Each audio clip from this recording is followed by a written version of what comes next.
All right, welcome to NCSA Live. Apologies for us running a little bit behind here this afternoon. That's my fault, coming off of another very important meeting. But we are coming to you again with another great topic. We're live on Facebook, YouTube, Twitter. If you guys have questions throughout the show about our topic or any other questions around the recruiting process in general, throw them in the chats. We'll be more than happy to answer any questions you guys have. Whether it's about, again, what we're talking about or anything else in recruiting moving forward from here. I am joined yet again by the incomparable CNC, Christine Nisipini Cicero. Christy, how you doing? You caught yourself there with my last name, so I'm doing a lot better. Kyle? Well, it's a mouthful. It's like 10 syllables. It is. Let's just do CNC. Hopefully I've been on here enough that people might know the name. We'll see. CNC it shall be. But great to be with you again, CNC. We have a great topic for the folks here today. We're going to be going over 3 things about camps you might not think of. It's camp season. We have a ton of camps are going on. We have a new widget on the website that's going to help student athletes and families. You guys find camps and be able to find the right ones for you guys. But the couple different pieces we're going to be talking through: the parents' role at a recruiting event, because parents, you do have a role. What impact do recruiting periods have on coach communication at camps? Because that will be an emphasis. And what happens if you have a bad camp? It's very understandable. It's just like any other time you're going to go out and play. You're going to have good days. You're going to have bad days. Some days if you go to a camp, you may not have your A game. So what are you going to do in that scenario? So to kind of lead things off here, CNC, you have recruited. You've probably run more camps than I can even count. Talk us through what you've seen, the parents' role at a recruiting event. What do you want to see? What's important to you for parents at a recruiting event? I don't know if you started this off because I was a college coach or because you know that this is probably like my all-time favorite speaking topic on recruiting education, is the parents' role in just recruiting in general, but obviously we'll keep it to camps. Let's just put it very bluntly.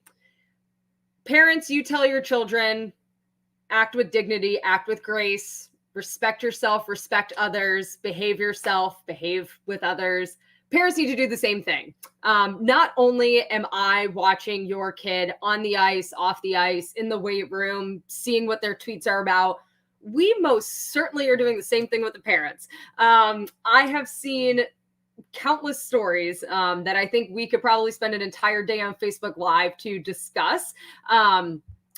Just stories about parents in the stands yelling at kids, yelling at the other kids, yelling at refs, yelling at coaches. That's not cool. We write down serious notes about parents, how they interact with their child, how their child interacts with them after a session, a game, a practice, so on and so forth. So parents, make sure that you are also acting on your best behavior, because we can pick out whose parent is who, even if we haven't met you.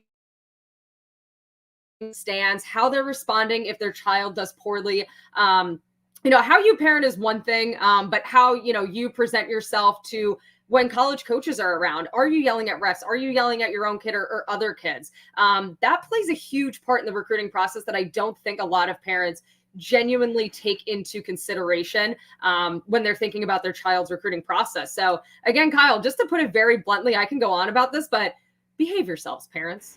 Behave yourself. It's short and sweet and simple. Obviously, we understand that you guys want to cheer on your student athletes, and as well you should. You definitely should be out there cheering for your student athletes, cheering for their team, getting excited for them. Christy was an athlete. I was an athlete myself. I love my parents. They've supported me in everything I've done. Guess who the last person I wanted to hear from during a game was? My parents. Didn't want to hear them at all. My dad kind of got that hint and kind of figured that out over the years. His best way of just kind of sitting back and enjoying and not getting too stressed out, though he's probably more stressed than anybody, was going down left field fence, going way far away from everybody where no one could hear him, no one could talk to him, where he didn't have to talk to anybody, where he could just sit back and watch and enjoy the game. If that's what you need to do as a parent, that's what you need to do. I've coached as well. We don't, as coaches, we don't want the parents trying to chirp at the other team, the other coaches, the umpires, the refs. It just does not do any good. And the last thing that you want as a parent is for a college coach to think that I'm going to have to be dealing with this parent for the next 4 years, even though I'm recruiting their kid. Their kid's coming to play at my school. Now I'm having to deal with the parent. The last thing that a college coach wants is to have to deal with parents for student athletes when they're coming to their program. If it's a good situation, yeah, you're going to be friends with those coaches for the rest of your lives. But want to keep it very positive. Christy, again, your favorite topic, but you have the experience about when to talk to a coach, when to talk to a college coach and parent. For me, the answer is never. Go away. You stay away from those college coaches. Don't go talk to them. Coach will go talk to them. If they come approach you, absolutely, by all means, say hi, talk to them. I'm not a big fan of parents going and talking to college coaches, but you want to get your perspective as well. And honestly, I agree. It is a bit of a double-edged sword. And I will say this, like Kyle said, if relationships are positive, you're probably going to be friends with your coaches for the rest of your life. I invited my coaches to my wedding. That's just kind of the way it is. My dad will go golfing with my former head coach. You will have those positive relationships. If you want to just, go up, say hi, shake a hand, say, hey, I'm Christy's dad, that's fine. Will it leave a lasting impression? To be very honest, not really. I'm probably going to forget about it by the end of the day. I'll probably think about it for 5 minutes and then I won't write a note on that. But like Kyle said, please don't come up and talk to us. One, it is a little bit awkward, especially if you're at a camp or even just like a tournament. And you're just, as a college coach, you're around your colleagues and there's a whole lot of rules that can be broken at any given moment, right? And we never want to give anybody else ammo to be like, hey, is Kyle breaking a rule over there? I'm going to keep an eye on him. Because coaches will do that. They will keep an eye on other coaches to be like, hey, Kyle's breaking a rule. Oh, I see Christy doing that. I should, maybe I should go tell my AD or my head coach. So it does just get very awkward. And, Kyle's definitely going to jump into, when to communicate with coaches, but let's just keep it short and sweet, just like I did earlier. Don't come up to college coaches and really speak to them. If you want to go shake their hand, just introduce yourself. Totally acceptable, but don't really get into conversation with college coaches. I'm not sure I like how you're portraying me as the rule breaker over here. You're maybe not be wrong, but hey, you don't need to point it out to everybody. I think it's the slick back hair, Kyle. I'm going for the full-on Pat Riley over here. I like it, though. I'm coaching the Miami Heat in the 80s. But yeah, I mean, when can you talk to a coach? I think it's perfectly fine if at the end of a camp, at the end of a tournament, end of games, whatever it may be, go up. You can introduce yourself. I think it's always a win. It's always going to be a plus. Go introduce yourself and thank the coaches. No coach is ever going to be upset about you thanking them for their time. Thank you for coming out to the game to watch my student athlete. Thank you for running this event. Thank you for running this camp. They're always going to appreciate gratitude and you being gracious. So that's always going to be a good win. Christy brought up the rules and the calendar, and there are going to be times where coaches just can't talk with parents in general. They're not going to be able to. We have the 4 different contact periods: the dead period, the quiet period, the contact period, the evaluation period. A lot of people have the misconception those affect when a coach can call you or email you. And once we're past the contact dates, really doesn't affect any of those types of things. It has more to do with in-person contact. And that's for the coaches more than anything, or as much as anything. It's going to be about what the coaches can and can't do. And like Christy said, it's going to be about keeping the coaches in line, making sure they're not going outside of what they can and should be doing. So you can see on the left, dead period, there's basically no in-person contact. Those coaches can't talk to you at all. Quiet period, they can talk to you on their campus, but really not otherwise. Contact period, it's pretty free game. They can talk to you in general. Evaluation period, they can talk to you on campus. And that's, a couple other times, it looks like they can talk to you at a recruiting event or watching recruit at a school, at like their high school. So those time periods come in and out of the course of the year. So knowing those types of things and knowing that, hey, a coach isn't snubbing me because they didn't come talk to me because they, maybe they're in a quiet period, maybe they're in a dead period where they can't do that. So just knowing that as a parent, that's really what we talk a ton about at NCSA, is just being educated on the process, being educated on what you can do and what college coaches can do at any time. So just being smart about that. Christy, I'm turning back to you again. She has much more experience in this territory than I do when it comes to the coach side of things. But I'm sure you probably have plenty of interesting and unique stories when it comes to these types of situations. Like I said, I think we could spend like a whole hour, potentially even a whole day on Facebook Live with stories. Let's do it. But yeah, I think like Kyle kind of mentioned, coaches aren't actively trying to snub you if they don't say hi back, or if they, don't go up to you and your parents and shake your hand. Obviously, I can't speak for all coaches. I could definitely speak for myself and even my former colleagues, is that we want to have legitimate relationships. We're not going to try to just charm people to charm them to come to our school. Myself and again, my other colleagues, we were always the type of people that, hey, what you see is what you get. If you like my personality, my style of coaching, how I act on and off the ice and behind the bench, then, hey, this is the school for you. But so, we do want to communicate with you, but just sometimes we can't. I was actually at a tournament one time. Parent came up to me and I'm like, hey, I got to run to the next, arena. And mom just kept badgering me. My colleagues passed me. They were giving me the side eye, like, sis, because that's what everybody called me. What are you doing? And I kind of had to clear the air, like, hey, this kid I was trying to get away. They are committed to us. But even then, like, even though the kid was committed to us, it's still not appropriate to just like stop a coach in the hallway and just shoot up a conversation. So again, we're not trying to snub you. I've had a lot of recruits after they committed saying, yeah, like you gave me this really dirty look once at a tournament. I'm like, I did not mean to. I will say that especially at camps though, college coaches work them, right? So if I'm ever on the ice with a recruit, that's really going to be my time, not to just like sit next to them, because again, there still are rules, but making sure that I am going up to them in a drill, maybe teaching them something. That's a way to essentially like have contact without having contact off the ice. So again, Kyle, we're going to have at least an hour worth of a Facebook Live to go over some fun stories. Maybe we'll pitch that as as one of these sessions, is where we just talk recruiting stories, from you coaching, from me getting recruited, for you getting recruited. I didn't have the coaching perspective, but I'll just take a step back and say that you're incredibly charming. And so like, who couldn't be charmed by you? And why would they not want to talk to you? Who wouldn't like CNC is the question. I'm just going to say this on Facebook Live to all who's watching. Kyle, I love you. Well, I love you too. I appreciate that. Well, cool. Last thing on our docket here is just talking about what happens if you have a bad event. It's going to happen. It's inevitable in sports.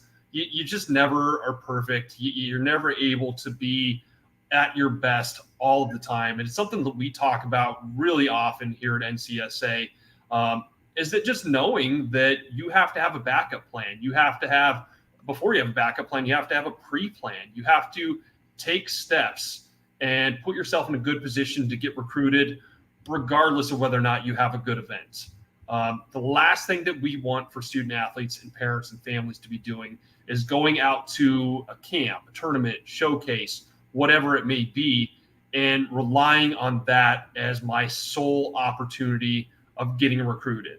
Because then if you have a bad day, that's all you have. That's the coach's only analysis of you. That's all they know of you. That's all they can evaluate. They don't really have anything else to go off of. So that's why we talk about pre-planning, with putting together your NCSA profile, with building it up with your stats, your schedule, your grades, your video, taking steps beforehand to get that information, those videos, that profile out in front of those coaches beforehand, so they can see your potential. They know what you look like before going to that event. So that way, when they go see you, you have a bad day, you fall down, you trip on the blue line skating backwards, and someone walks in behind you and scores on a breakaway. That would be me, not CNC.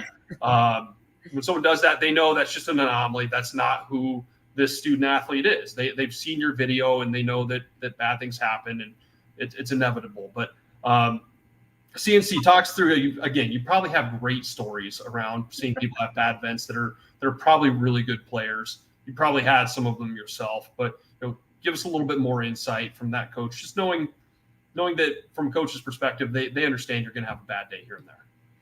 I think, there's a lot of different directions that I want to go in here. There's just so many different stories kind of running through my head, but I'll just say this: Rome is not built in a day. right? Like Kyle keeps harping on, and we all know this. We're all athletes. We have bad days. We're going to have bad events. We're going to have bad games. Rome is not built in a day. You are not recruited on just one moment, right? Now, if it's a repeated pattern, then that's a different story. Coaches are going to look at not just your athletic ability, what you're doing at a camp, what you're doing at an event. They're watching not only your play, they're watching your body language. So even if you're having a bad day, what's your body language like? How are you still interacting with your teammates or, the kids at camp? Are you still, holding yourself accountable? Are you still perked up and asking questions? Are you doing the drill right? What's your character like? What are your grades like? All of these things come into play. So just because you have a bad event doesn't take away from potentially all the good that you're doing outside of the ice or or off the field or off the ice. Again, they're going to happen, and we know this. Now, when it comes to having a bad event, you have to make sure that you hold yourself accountable. There is nothing worse than chatting with a kid after a game, after a camp. And usually when I'm on the phone, I'm like, hey, how'd you think the game went? Tell me a little bit about it. And it's just excuse after excuse after excuse after excuse. And it's like, all right, I'm writing that down. It's like, oh, well, I had homework to do, or, I had this. No, just say, hey, I had a bad day. And this is what I plan to do to fix it. And, this is what I learned from those mistakes. Kids don't do that enough. It's usually, I had a bad game because of this, or I messed this up because of this. Take accountability. And I will never forget. I was at a national camp, and I unfortunately sprained my ankle. I was distraught. I sucked the rest of the time there. Like, this was my moment for potentially Team USA. And I was just pouting beyond pouting. And a college coach came out to me and she patted me on the back and said, sis, we all know who you are. It's going to be okay, but you have to pick yourself up, because if you keep acting like this, nobody's going to recruit you. And that is a honest to God truth story. And anytime that I could tell that to kids, I do, because it is so important. Just because you have a bad game doesn't mean your recruiting's over, right? Rome's not built in a day. You're not recruited in just one event. Just keep at it and hold yourself accountable. I think we somehow have to figure out where we can find a recording of you pouting, and so we can add that to the show where we're talking about recruiting stories. But I think I'll do even worse than making excuses. Acting like you did well when you didn't do well just shows a complete lack of awareness and self-awareness and conscientiousness. So be aware of that as well. You don't have to be overly critical about yourself. But don't pretend like you had a great day as well. Hopefully you have someone in your family, your parents are able to say, yeah, it wasn't that great a day today. You're a little bit tougher day. We live in a relative world where everything's equally as good no matter what it is. So keep that in mind. That's not how sports are going to be. That's not how coaches are going to look at things. It's a meritocracy still. So keep in mind that if you do poorly, acknowledge that you do poorly, and don't, like CNC said, don't have excuses for it. Own up to those mistakes and talk about how you're going to get better and how you're going to rectify them moving forward, and don't ever pout. Pouting's the worst. Well, cool. Good stuff, CNC, as always. I love chatting with you, and great topic for you especially. Hopefully we have a couple questions coming in here around either this topic or anything in recruiting. Vanessa asked, do you guys go to high schools? So Vanessa, we go to high schools in the sense that we have what are called directors of regional recruiting that will go out to a high school and talk with like the athletic body, the student athlete body there. They'll talk with the athletic director or the coaches there and set up a time for us to talk with them about recruiting, about NCSA, about what steps they should be taking. We don't do as much on the side of going out and scouting athletes proactively. We aren't necessarily going out to a high school trying to find good high school student athletes so that we can promote them. That's not necessarily where our territory is. And for a lot of college coaches, it's really not their territory either. It's hard for college coaches to go out and watch student athletes at a high school game. I got recruited, had a full ride scholarship, was drafted, played professional sports out of high school, did not have one single college coach at a high school game in my career that came to watch me. It's very difficult. It's in their season. So we don't go out. College coaches don't necessarily go out to a ton of high school games. I think that hopefully answers your question. If there's more to that, please let us know. Cool. Mike asked, can NCSA be used to go beyond college, whatever next step available? CNC, how can NCSA be used beyond college? I know we help out with transfer, some of those types of things, but anything else that we can help out with? Yeah, so I actually used to be working with our college coach relations department, and we did, or we still do, allow some like legitimate international programs. Definitely want a keyword there is security and safety, that these programs are legit. They're essentially feeder programs for professional sports. Outside of that, you could still use your profile. I mean, you have your profile for life. So I'll use hockey because if anybody here is a men's hockey player, you definitely understand when I say it is a beast. It is an animal. So, if you're playing juniors or, maybe you're drafted to the O and you can't go play college, maybe you send your profile over to some scouts at some different areas. Maybe, you're working with a recruiting coach or an agent and you can still use your profile. But really outside of that, beyond college, we don't work with like a ton of professional sports teams, except for those international programs that are professional sport feeders, essentially. I would give so much for someone to give me video of me playing in high school. There's no video of me that exists in anywhere. I would love more than anything to have an NCSA profile where I can go every now and then and watch my videos. If I need a little confidence boost, I'm a little bit down today, go watch those, see how I looked back in the day when I actually had any sort of athletic ability. But yeah, other than that, I'll say this, Mike, we're hiring. NCSA is looking for a lot of former student athletes, former clients. I interview someone almost every day of the week for what's called our recruiting coordinator position, and it's really a good note. I think we can probably spend just a couple minutes on hiring after college. We talk a lot about going to play college and that being the emphasis, going to play in college, getting your degree, getting your education. That's really what this is all about, is using sports as a way to get your education and hopefully get school paid for in some capacity through your sports, because college is expensive. And a lot of people come out of college with a degree, and it doesn't mean a whole lot these days. So if you can use sports to get it paid for, that helps.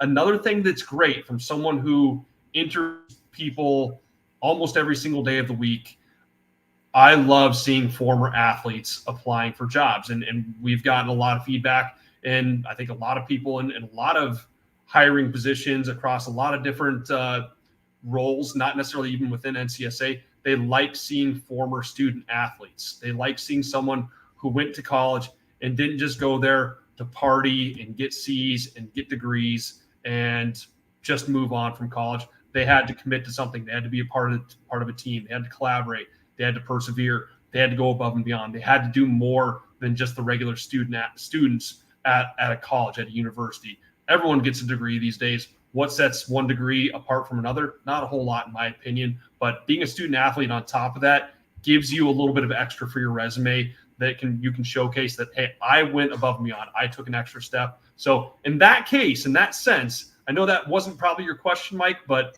I think having an NCSA profile, being a college athlete, I think it goes beyond playing in college. I think it goes beyond that. It helps you in further steps and just getting a job. And I think having a job and being the type of employee that everybody wants to have. I don't know, CNC, what are your thoughts? You stole the show. Like, yes. Don't I always? Yeah. College athletics, if it was not for college athletics, I cannot say that I would be anywhere in my life today. It has literally shaped me into the person that I am today. Doesn't matter what sport, just growing up playing college and realizing that I was not working hard enough.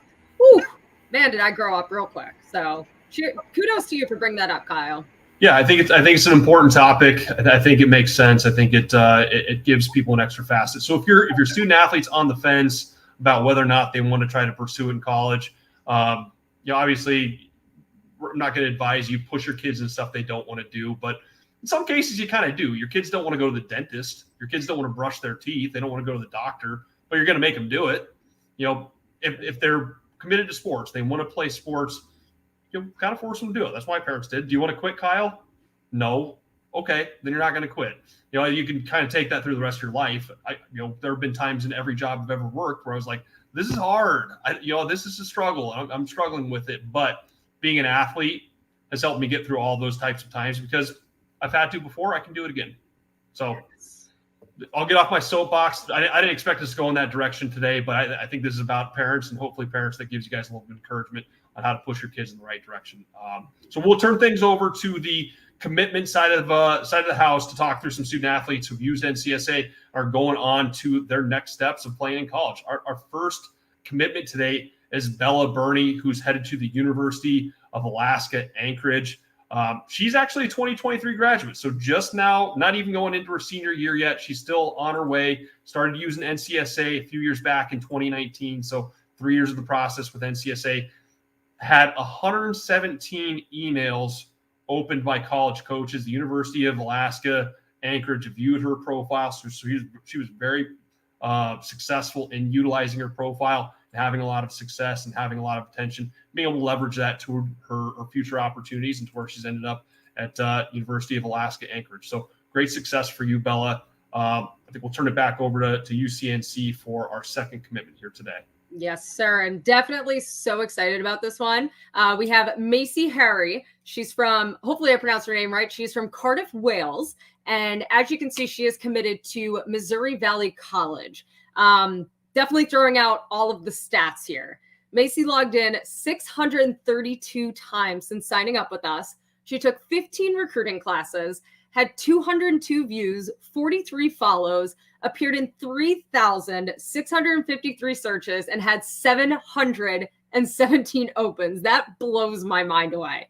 And mind you, she is an international student athlete. So although, our topic today was about camps, Macy, she didn't really have the ability to showcase herself at camps and showcases, things like that. So what did she do? She just put all of her effort and work into her profile. Going through her profile, she had at least like 7 to 8 pages of schools on her profile that she marked as being interested in, developed relationships with coaches. She took the time to upload new video as much as possible, emailed all the coaches, and really didn't say no to anybody because she wanted to keep all of her options open. At first she wanted to go to a D1, D2 school with warm weather, but after communicating back and forth with the coaches at Missouri Valley, she obviously ended up choosing the right fit for her.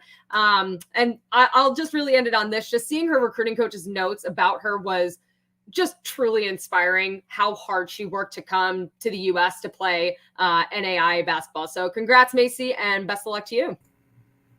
Outstanding. Our last commit here for today didn't go quite as far as Maisie to get recruited, but Lionel Nelson's headed to Framingham State University. He's originally from Louisiana, going all the way up to Massachusetts to Framingham. CNC, I'm going to bring you back in real quick. You laid out a bunch of numbers for Maisie and how much hard work she put in. Would you take a guess at how many emails Lionel had opened by college coaches in the course of his NCSA process?